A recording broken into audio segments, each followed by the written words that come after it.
Hey you guys, I hope you are all doing well. Today I'm going to be doing an oil change on my 2006 V8 4Runner. So first of all, we'll start off with the parts required. I use the TRD OEM Toyota filters. I also use Mobil 1, fully synthetic, 5W30. I really like it. It's a great brand. The weird thing about the V8 4Runners, I don't know if it's the same for the V6s, but it requires 6.6 quarts of oil. So I have my last oil right there, my leftover oil from the last oil change.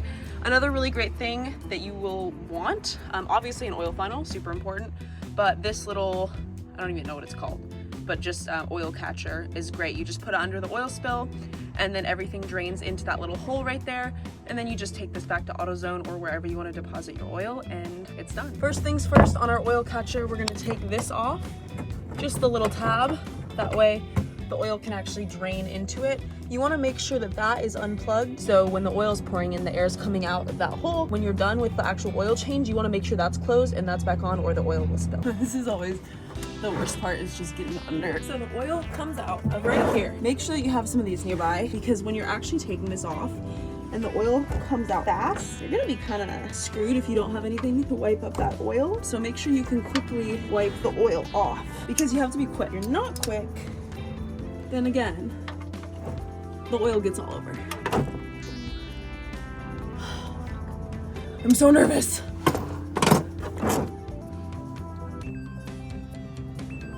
Don't drop the bolt into the oil pan when it comes off. Oh, fuck. Don't do that. So as you can see, obviously, I got my hand all oily. Last time it was much cleaner, but that's why you have these. You're really gonna let this drain for a while. It's not quick. I mean, it is quick, but like, it's not that quick. So you wanna let this fully drain, make sure that everything's out of there. And once it's done, then we're gonna move over to the actual oil filter. But before we do that, we wanna make sure to plug this before we go into the oil filter. The reason why I don't do the oil filter first is because when you do the oil filter first, there's still gonna be a lot of oil coming like through the system. So more oil could come out of the oil filter than there would be when there's nothing in there. So it's just a little bit easier, but not a pro, just done this twice. This is my second time, and this time I'm fully doing it alone. The first time my fiance helped me, so yeah, fun. 5 minutes later. Okay, we're slowing down there. That means we'll probably be done here shortly, and then we can plug this back up, and then we're good to start with the oil filter and refilling the oil. Super simple process. It's literally, I mean, I can do it, and I'm not a freaking mechanic, so anyone can do it. It's not hard. The hardest part is just fitting underneath here and not getting your hand all oily from the initial bolt. Okay, so she does not want to stop dripping, so I'm just gonna kind of plug this and then slowly gonna just feed her in. And there we go. Definitely clean up all the excess. Make sure that that's going in there good. Grab the same socket we had and tighten it up.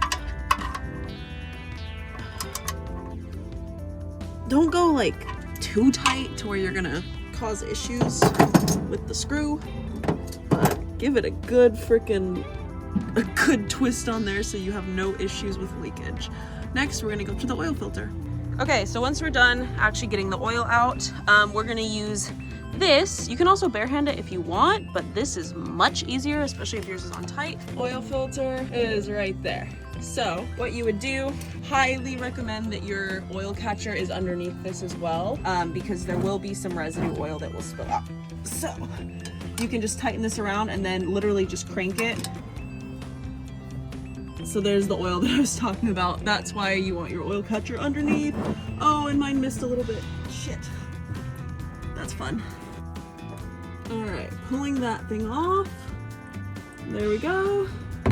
Now we're gonna let that drain for a little bit, and then we'll literally just put the next one on. All right, so right now it's pretty much finished for the most part. What we can do next is, this is the fresh oil filter.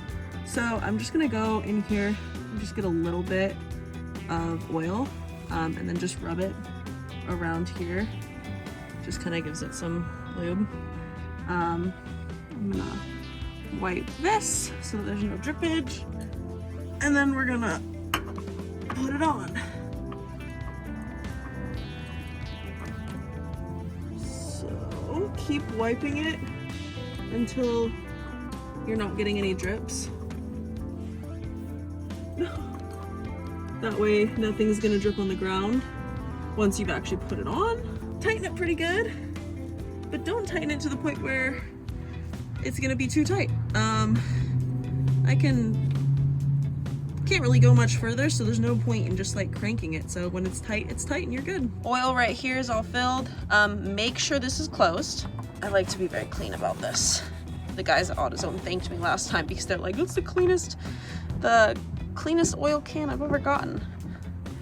And then I just wipe all this excess up because I don't want it spilling in my car when I take it to AutoZone. I also put it in a trash bag when I bring it over so I really don't spill anything. And then make sure that you put this cap back in there once you're done, and then before you take it to AutoZone so that nothing spills on your way over. First step in putting the oil back in, we're gonna remove the cap right here. Make sure you don't lose that because that would suck. We put our oil filter right in there, and then we're just gonna pour the oil right in. So again, I use Mobil 1. Personally, I like it the best, but personal preference. I use 5W30 fully synthetic. It works great. High mileage because mine is 250,000 miles, so definitely want to keep it running good. Now we're gonna pour it in slowly. Make sure that you're not spilling anything. Again, it's 6.6 quarts, which is a stupid number. Should have just made it 6.5 or 7. Why 6.6? Will I ever know? No. Do I care enough to find out why it's 6.6? No. First 5 quarts, done.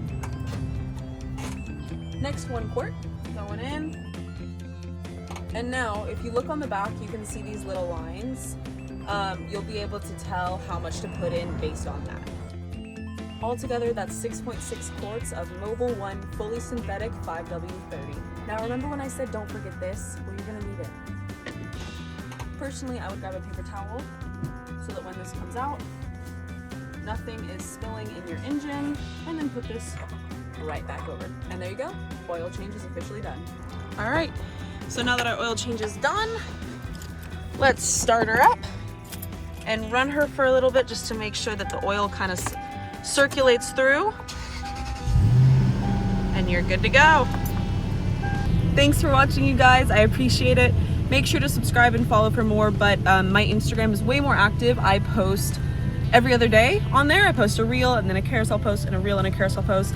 Some fun content, funny. I really try to motivate women to get into the off-roading space because it's a space that is meant for everyone. And I love having female friends that do the type of stuff that I love to do. Camping, overlanding, hiking, all that stuff. Shooting. It's great to have friends in the off-road industry. So I will see you guys on Instagram or for my next YouTube video.